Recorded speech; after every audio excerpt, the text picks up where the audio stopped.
Sejam muito bem-vindos. Eu sou Tatiana Maia, professora da Escola de Humanidades do PPGH PUC-RS. E eu sou Leonardo Fetter, doutorando pelo PPGH PUC-RS. E esse é o podcast Tem Profissional da História aí? Criado para apresentar ao público em geral as múltiplas possibilidades de atuação do profissional da história, além dos acervos disponíveis para pesquisa. Você quer conhecer mais sobre o exercício da nossa profissão em instituições públicas e privadas, nas redes sociais e na vida coletiva? Então, você é o nosso convidado para ouvir diferentes experiências profissionais. Vem conosco e descubra uma sólida e desafiadora profissão. Há muitos espaços onde estamos presentes e somos importantes. Então, tem profissional da história aí?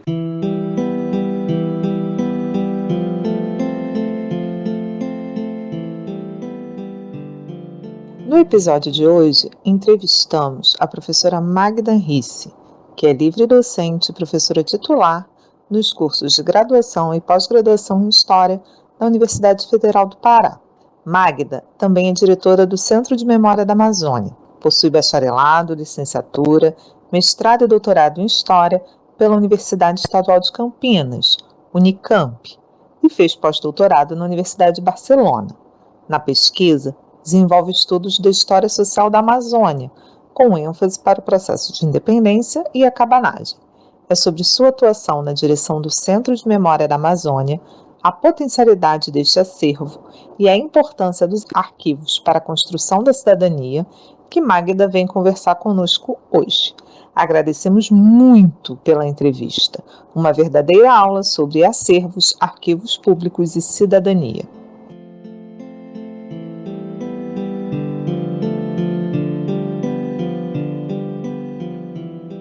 Magda, você poderia nos falar um pouco sobre sua formação, sua trajetória acadêmica e suas pesquisas atuais?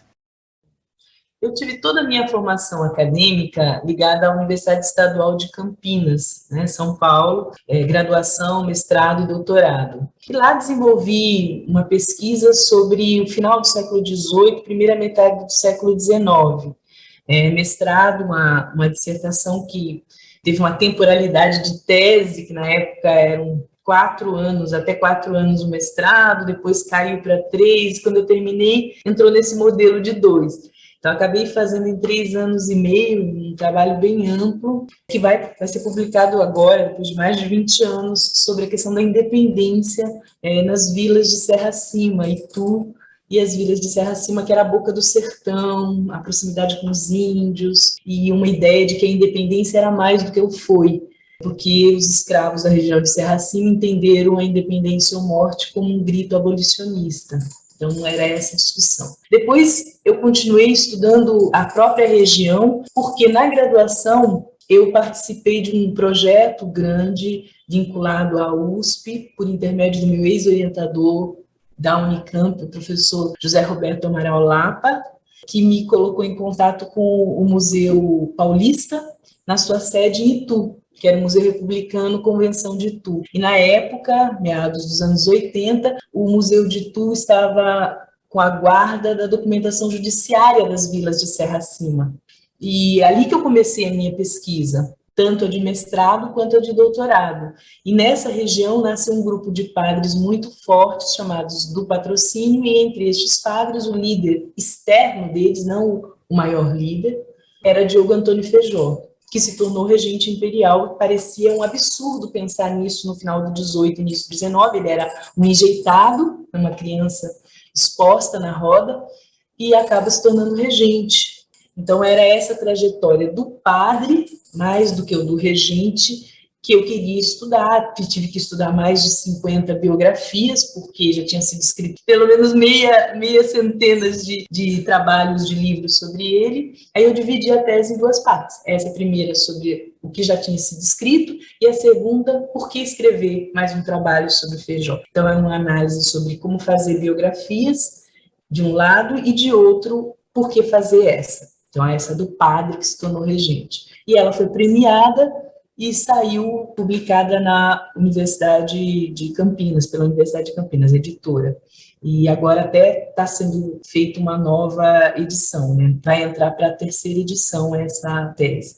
Depois eu vim para a Amazônia. Como eu vim para a Amazônia, porque quando eu estava terminando o doutorado, ainda foi antes de terminar, eu conheci um grupo de jovens professores que foram fazer o doutorado e o mestrado na época que eu estava fazendo o doutorado. E aí eles, muito dinâmicos, começaram a me mostrar uma quantidade de documentos inimagináveis para quem trabalhava com a Serra Acima, que era uma questão de periferia em relação a São Paulo, em relação ao Rio.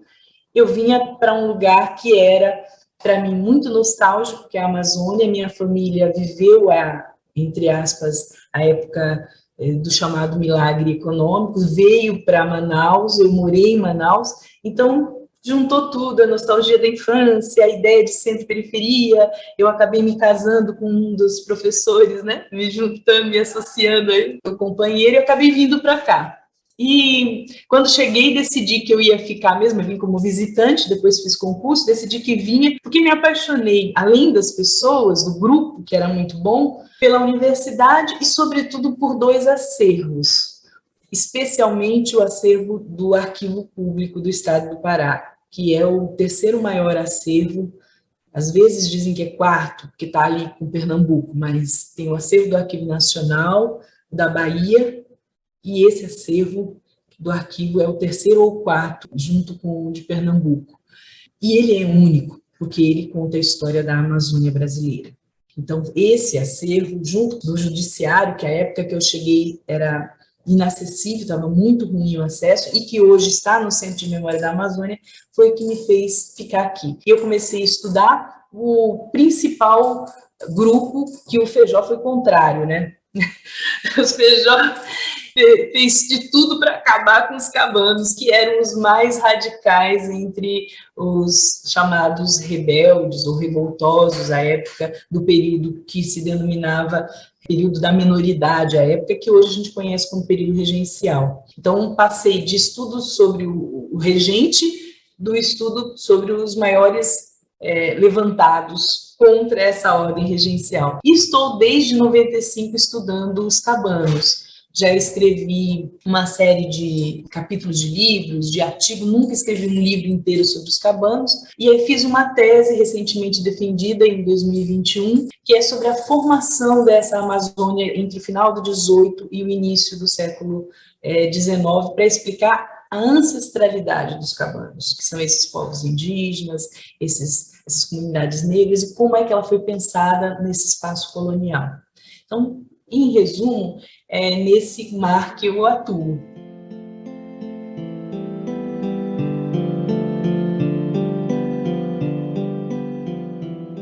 Magda, você é a atual diretora do Centro de Memória da Amazônia. Qual a história de constituição desse lugar de memória e qual o acervo disponível? O Centro de Memória da Amazônia nasceu de um esforço coletivo entre os professores da Faculdade de História e, da época também, o recém-criado, né, em 2004, criado, o Programa de Pós-Graduação em História Social da Amazônia, também ligado à faculdade, para tentar começar um trabalho de organizar e dar acesso a uma documentação fantástica ligada ao Tribunal de Justiça do Estado do Pará. À época, o tribunal estava em processo de mudança, saindo de um prédio para outro, e tinha um espaço muito restrito, e com pouquíssimos funcionários, e com nenhum projeto a médio e longo prazo para manutenção daquela documentação. Então, o professor Antônio Taviano Vieira Júnior, com o professor Décio Marco Antônio Guzman, se reuniram, chamaram um grupo de professores. Eu, à época, era diretora do Arquivo Público do Estado do Pará, e fui chamada também para ver se o acervo não podia ir para o Arquivo Público, mas nós também estávamos reestruturando o espaço, não dava para acolher uma documentação gigantesca, 3.000 quilômetros, muita documentação, né? E aí, então, houve a ideia de ocuparmos um espaço que estava vagando por uma mudança tecnológica, que era o espaço da antiga gráfica da UFPA no centro da cidade. Como desde a época da ditadura isso é comum, as universidades federais, elas saíram dos núcleos que ficavam no centro da cidade e passaram a ter um campus separado, né? O nosso foi o campus do Guamá, criado na década de 70. Durante esse processo de migração, vários prédios migraram para o Guamá, e a gráfica foi um dos últimos prédios que continuaram aqui no centro, e com o tempo, com a mudança tecnológica, né, a gráfica foi perdendo a sua vida, e acabou sendo substituída por contratações, licitações, né, hoje faz pequenos trabalhos. Aí migramos para esse prédio, que é um prédio histórico, a gente até está pretendendo fazer alguns projetos com isso, depois eu posso falar, e houve de 2007 até 2009, 2010, nesse primeiro momento da gestão do Antônio Ottaviano, a reestruturação do prédio, ele foi todo recuperado para abrigar esse acervo, foi climatizado, se criou espaço para as estantes deslizantes, foi todo pensado para receber. Aí o acervo começou o tratamento, né, processo todo de tratamento, e por fim, então, já a partir de 2010, iniciou-se uma segunda etapa, vamos chamar assim, já começando na gestão do professor Aldrin Moura de Figueiredo. O professor Aldrin começou a abrir o espaço, começou a fazer projetos que iniciaram já também na época do Ottaviano, mas que foram ampliados, de dar maior visibilidade ao que é o Centro de Memória. E começou a receber novos acervos que vinham da própria universidade, como coleções de livros de antigos professores da universidade, o acervo Napoleão Figueiredo, por exemplo, que era um antropólogo, que estudou, trabalhou muito aqui, junto com um grupo de antropologia do qual a Faculdade de História nasceu. Acho que nós somos um dos poucos historiadores que nós nascemos com o curso de História e Geografia, depois ficou Antropologia e História, e depois, nos anos 90, que nós nos tornamos, né, historiadores separados. Então, temos uma ligação grande com Geografia e Antropologia. Então, o acervo do professor Napoleão Figueiredo veio para cá, depois se juntaram outros acervos, como o do Paulo Fonteles, que foi do Partido Comunista, então tem toda uma coleção de jornais, como o jornal A Resistência, e tem outros documentos e acervos de feministas, que também ligados à universidade, a movimentos sociais. Então, a coleção que era só do TJ passa a ter também esse caráter mais amplo. E se existe um nexo na relação de todo esse acervo, é que ele está muito ligado aos direitos humanos, está muito ligada à questão da cidadania e a de dar uma maior visibilidade para o que se comumente chama de povos da Amazônia. De certa maneira, a questão do judiciário, ela sempre foi muito forte, né, porque a gente tem um acervo do judiciário, e foi dado ênfase ao número de processos que nós temos em quantidade significativa, maior, que é o acervo civil. Então, são inventários, são testamentos, são autos de casamento. Então, o casamento é algo extremamente importante. Então, o que o CMA faz hoje? Ele tem, basicamente, dois grandes públicos. A gente tem números ainda da pandemia, então não são muito verdadeiros. Mas um pouquinho antes da pandemia, a gente recebia mais ou menos umas 2.500 pessoas, chegamos a receber 2.500 pessoas no semestre, então já é um público significativo. Fora o público da internet, que também a gente ainda não está computando significativamente.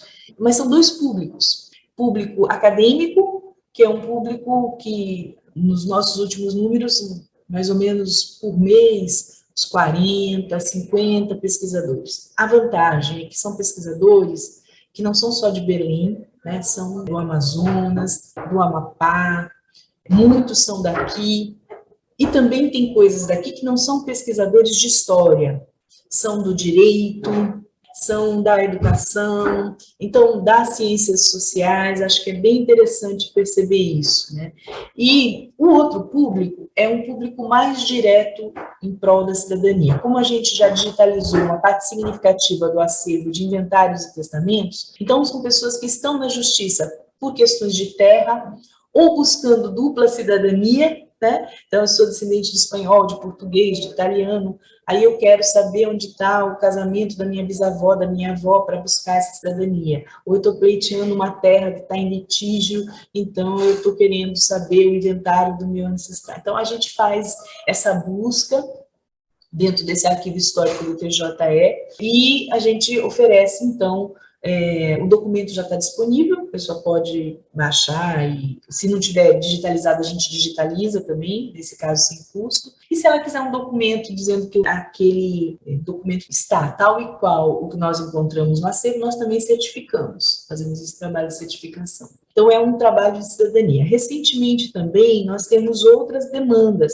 que são de comunidades quilombolas, que querem rediscutir a delimitação territorial. Temos uma demanda aí de uma comunidade que está nos proporcionando a possibilidade de procurar, porque eles têm na memória a ideia de que era maior o espaço que eles tinham, né? Quando foi feita a regulamentação, se colocou um espaço menor. Então, vamos estudar qual era esse espaço, ver nos inventários, nos testamentos, se isso procede, se não procede, e certificar isso para uma nova demanda por parte deles. Então, a gente tem esses dois grandes públicos e eu me orgulho muito desse segundo público, que é de um acesso mais direto em prol da cidadania. Esse trabalho que eu gosto muito, muito embora o trabalho de pesquisa é fundamental também, porque ele também é formativo, né? Nós tivemos, algumas semanas passadas, uma emocionante reabertura dos nossos serviços pós-pandemia com a Calorada, né? Uma parte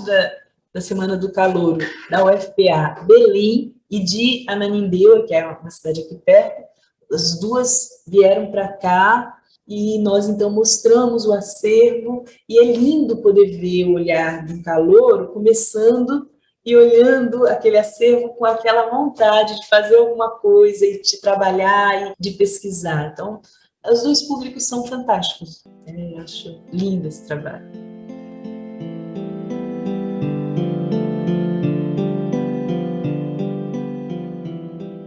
Magda, quais as potencialidades de pesquisa nesse acervo e como esse acervo contribui para a história da Amazônia?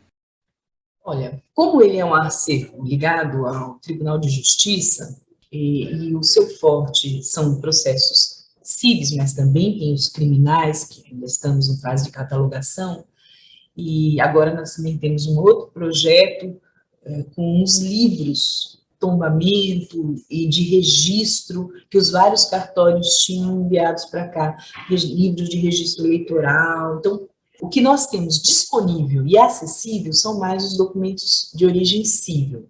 São processos de inventários, testamentos e casamentos.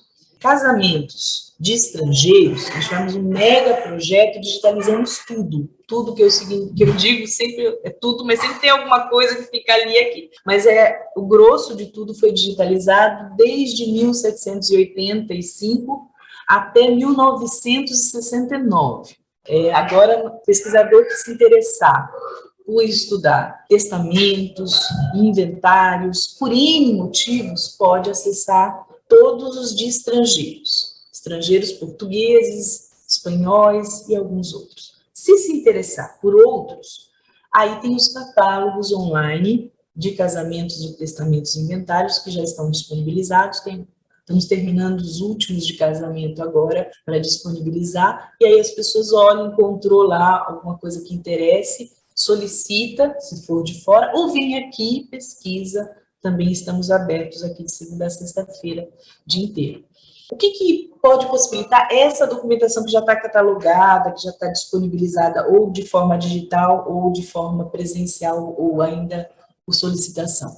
Ela pode suscitar pesquisas eu vou pegar aqui 3 grandes áreas que são as que mais são pesquisadas. Discussões sobre gênero, acho que é muito forte, porque tem casamento, tem problemas de herdeiros, tem preconceitos aí no meio, tem problemas, e aí dá um bom trabalho nessa caracterização de gênero. Também dá questões de terra. Quem trabalha com a história do direito, história agrária, ou que trabalha com a questão dos usos sociais da terra, que eu acho muito lindo também o trabalho, demarcação, terras quilombolas, terras indígenas. Isso é bem interessante para ser pesquisado aqui, porque temos os inventários dos testamentos. Fora isso também, a gente tem coisas paralelas que eu acho que são bem interessantes. Republicamos um registro de todas as associações, seja fossem elas religiosas, recreativas, logo depois da proclamação da República. Isso gerou, dentro do Tribunal de Justiça, um acervo enorme sobre os estatutos dessas associações. Foi feito também um projeto separado e foi digitalizado. Nós temos um acervo de mais de 400 estatutos e a maior parte deles é entre 1891, 92 até 1960, mais ou menos. Então, é um acervo enorme, tem desde clubes esportivos, né, até associação de sapateiros, de chofer, tem associações políticas também. Então, isso fomentou já algumas pesquisas, mas acho que tem uma quantidade enorme de pesquisas que podem ser feitas nessa parte desse acervo dos estatutos, que já está também disponível na internet, os estatutos. Para quem possa vir aqui fazer pesquisa, aí a gente já tem os catálogos que só são disponíveis aqui, e algumas listagens também, os documentos que não estão catalogados, mas a gente consegue dar o acesso para os processos crimes e para os livros, que são os livros de registro, livros notariais. E aí essa documentação dá direito a outro tipo de pesquisa bem interessante. São os processos criminais, e a Amazônia é um lugar onde muita gente foi processada ao longo do tempo, especialmente as comunidades mais vulneráveis, né? Então, são nesses processos crimes que a gente pode construir uma nova história da Amazônia, um modo de ver. Não só neles, mas sobretudo neles, cruzando as fontes cívicas, criminais, do historiador, o pesquisador, seja ele interessado em povos indígenas, em comunidades negras, ou mesmo em uma história das cidades, das vilas, como é que elas foram reorganizadas, como é que essa espacialidade foi reestruturada. Os litígios criminais mostram muito isso, mostram também os direitos dos vendedores ambulantes sendo reestruturados nas cidades como Belém, nas cidades interioranas, mostra a época da borracha, toda a exploração que foi feita nos seringais, especialmente aí as comunidades indígenas e aos migrantes nordestinos, com ênfase nos cearenses. Então, os migrantes, a história dos imigrantes também, dos espanhóis que vieram em grande leva para cá, dos portugueses também, dos franceses, tem comunidade de franceses aqui. Também a história das fronteiras da Amazônia está nesses processos criminais, fronteiras com os chamados povos hispânicos, fronteiras com as Guianas, aí temos os holandeses, temos os franceses, temos os ingleses. Então, tudo isso faz parte desse acervo que começa no final do século XVIII e vai até 1969. Por fim, lembrando que uma história ampla da Amazônia, ela tem algo para dizer para o público brasileiro que, às vezes, é mais fácil dizer para o público estrangeiro, que na Amazônia, a imagem que normalmente se faz de uma região cheia de rios, uma floresta imensa, muitas vezes tomada como virgem, não tem gente. Ou quando tem uma gente que parece apolítica, que está mais ligada à natureza, que são os povos indígenas. E o que a gente esquece? Que essa natureza e essa espacialidade toda sempre teve muita gente. E que, aos olhos colonialistas e neocolonialistas, de fora e de dentro do Brasil, inclusive, essa população toda não fazia nada, a não ser receber projetos. Então, a Amazônia é um lugar que sempre teve aquela ideia de que tinha pouca gente, que era preciso encher de gente, era preciso trazer o progresso, levar o progresso, levar o progresso. E cada um desses projetos tem uma sucessiva ideia de fracassos. Então, a população é sempre colocada como aquela que fracassou, não conseguiu se integrar. Quando se fala de independência aqui, é a adesão do Pará, que foi o último lugar que aderiu. Quando se fala de projetos militares, então, é a mesma coisa, né? Varguista é a mesma coisa. Então, o que a gente pretende mostrar com essa documentação, e o programa de pós-graduação fez isso desde que nasceu também, é mostrar que mais do que ter gente, essa gente se integrou internamente com as fronteiras e, de certa maneira, com o Brasil interior, com o Brasil vindo de Goiás, de Tocantins, do Mato Grosso, e que essa história vista de dentro é uma história muito importante para entender o Brasil como um todo. Então, acho que o CNA pode fazer um pouco, mostrar um pouco esse caminho dessa história.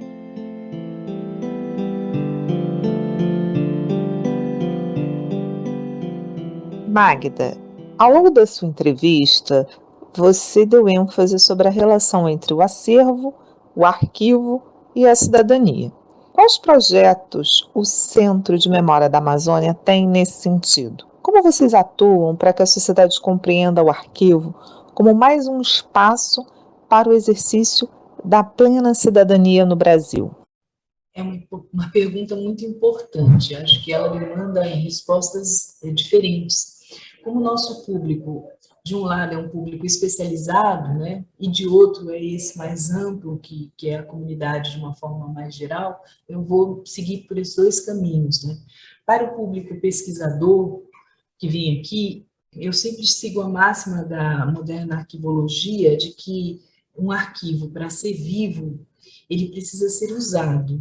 E dizer hoje que um arquivo é bem utilizado não é apenas que ele abra suas portas para o pesquisador entrar presencialmente e abrir os catálogos e consultar. É também ter disponível o máximo possível os catálogos e os documentos digitalizados, claro que de forma organizada, de forma a que aquele acervo se mantenha, porque digitalizar talvez não seja o maior problema é manter o acervo acessível, que é uma quantidade de dados enorme. Então, o que o CNA vem fazendo nesse sentido é garantir que o processo de digitalização e a guarda desse acervo seja perene. E é isso que é importante para a gente, é uma prioridade. Ampliar o número de catálogos, ampliar o volume de documentos digitalizados. Vamos ver se nós conseguimos fazer a digitalização. Temos um grande projeto agora com a Biblioteca Britânica para tentar digitalizar os livros notariais, né? São mais de 700 livros que nós identificamos até agora, são desde 1848, que foi o primeiro que nós localizamos, até 1969. Então, é um acervo bastante grande e que já vai dar uma ideia da potencialidade maior do judiciário aqui para os pesquisadores. Tem os acervos dos criminais, que é gigantesco também. Então, é outro projeto que nós temos que fazer também. E valorizar os acervos pessoais que nós temos aqui. As fotografias, por exemplo, que a assessoria de imprensa da UFPA fez dos anos 70, 80 e 90, uma era pré-digital, estão todas aqui guardadas, né? Então, disponibilizar isso é disponibilizar uma época em que a universidade se interiorizou. E ela fez um trabalho lindo, né? Se a gente for perceber, por exemplo, eu que cheguei aqui na Amazônia nos anos 90 e estou vendo agora, é um processo duplo que essas fotografias podem revelar e revelam. Primeiro, o processo de que só existe uma espacialidade com identidade se a gente construir os elos de ligação entre elas. Então, falar do que é ser paraense, o que é ser amazonense, o que é ser acreano, cada uma dessas identidades e a relação dessas identidades regionais, vamos chamar assim, com o nacional, ela é construída paulatinamente. E olhar para um acervo como esse é mostrar que saímos de uma única universidade para 3 universidades. E saímos de uma dura luta. Nós tivemos, em 2011, um plebiscito para saber se dividimos o Estado em 3. E o Estado continuou único. E essa continuidade do único tem ônus e tem bônus.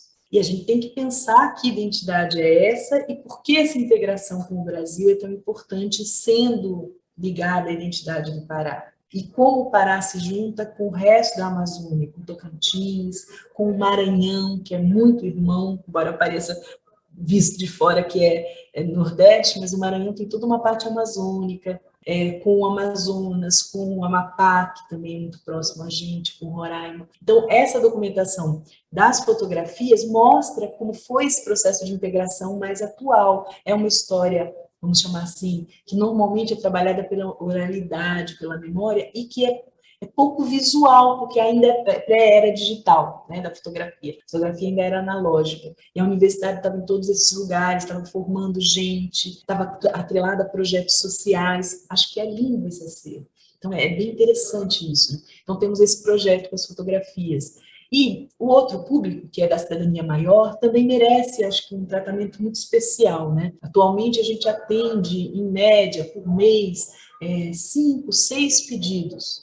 Não é pouco, parece ser pouco, mas não é. Então, porque é assim, alguém que está assim, eu preciso, porque meu filho precisa da dupla cidadania, a situação de crise econômica leva a que migre. Então, ser europeu hoje é mais interessante para aquela família do que ser brasileiro, ou ter as duas nacionalidades é importante. Então, para uma pessoa, é uma demanda que é de decidir a vida do filho ou do neto, né? A gente não pode diminuir isso. Mas também tem demandas que são amplas, que são demandas vindas das universidades. Como a gente já tem agora, dentro da UFPA, 3 grandes universidades, e a gente tem também uma demanda pública aqui enorme, tem a Universidade Estadual, tem as particulares que criam também uma relação muito sólida conosco, cada uma delas forma pesquisadores, né, em direito, em história, em geografia, e essa demanda por mostrar para esse público quem nós somos, o que eles podem pesquisar aqui, é algo importante. Então, nós estamos com o projeto de fazer cursos formadores ou cursos de estágio, né, com as próprias horas de estágio que esses alunos têm, para eles passarem parte dessas horas de estágio em um ambiente que não é escolar, mas que dá uma formação a eles também em prol da cidadania, para que eles aprendam que eles podem, de um lado, ensinar o que é a história da Amazônia, lembrando do que é o Centro de Memória, o que ele pode explicar, e mostrando a especialidade, as lutas pelo direito, que esse centro também pode fomentar geógrafos, a advogados. Acho que isso é fundamental, né? Atender essa demanda com cursos de extensão ou com estágios, né? Aqui, nós hoje trabalhamos tínhamos 20 bolsistas, agora nós estamos com 12 bolsistas. Com o projeto da Biblioteca Britânica, devemos voltar para 21 estágios, 21 bolsistas. E são bolsistas hegemonicamente historiadores, mas tem também na área de TI, tem bolsistas na área de arqueologia, biblioteconomia, que nós estamos pleiteando. Então, integrando áreas diferentes para que essas pessoas sejam multiplicadores. Uma parte significativa dos pesquisadores que nós temos hoje de mestrado e doutorado foram antigos bolsistas. E o que é interessante também, a gente também já tem um público que sai daqui e vai fazer mestrado e doutorado no Rio, em São Paulo, em Pernambuco, na Bahia.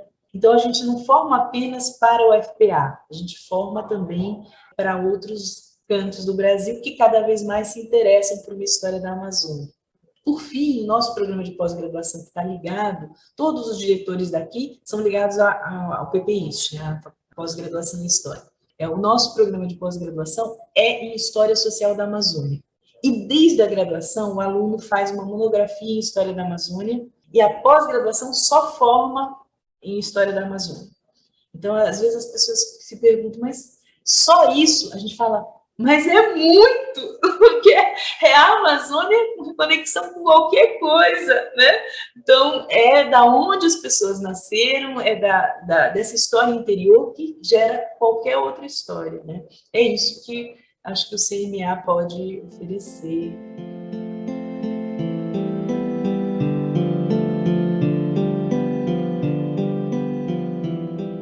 Muito obrigada, Magda, mais uma vez, pela sua entrevista. E para todas e todos que nos acompanham, esperamos que tenham gostado dessa entrevista. Convidamos vocês para nos seguir no Facebook, no Twitter e no Instagram.